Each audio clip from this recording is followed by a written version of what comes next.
To welcome you, we have Ms. Benz Benedito, the founder and managing director of Verdi Creatives, and also the former chairwoman and first nominee of Naglife Party. Thank you, Patrick. Thank you, everyone. Friends from the media. First, our panelists, CHR, Kurt Farna, thank you for your time. JM, always a reliable ally for the advocacy of not just my small company, Verdi Creatives. Tama po yun. Tatlo actually na collaboration sa with Ladlad and Strap. And to note, I'm also a proud member, founding member of Ladlad and Strap. And I continue to do my commitment with or without position in these organizations. I remain committed.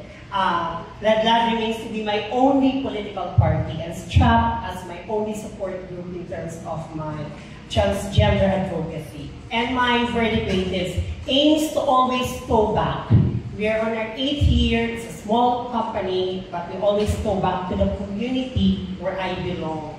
So, as we commence Transgender Awareness Week, being a trans woman myself and an indigenous person myself, I welcome this, and I also thank Dark Rose Coffee House. The owners, Chris and Eli, are also very staunch supporter of our advocacies in the LGBT community. So I think in twofold, this event strategically creates the awareness, not just to remember those names that have perished, but to create the awareness and to help the journalistic practices that reinforce judicial impunity. Please don't get me wrong, the media has been one for a reliable ally, especially for Ladlad and Strap, to keep the message across of who we are over the past years, but there are still some media practices in focus that needs to be dealt with. So, in post-mortem erasure, this roundtable discussion is necessitated as a severe crisis for anti-trans violence.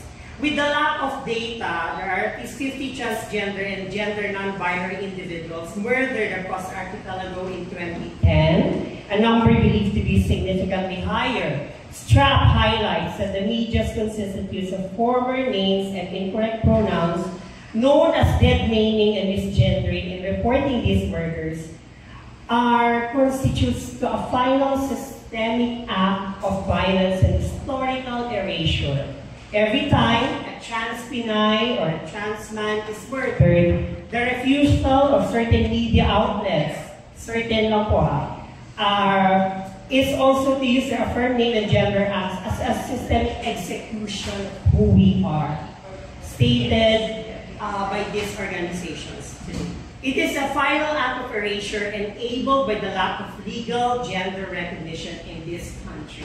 Sana po, sa kahuli-hulihan ng lahat ng ito, yung roundtable discussion will open our minds, open our hearts, na hindi lang po iisa ang hulma ng pagiging babae.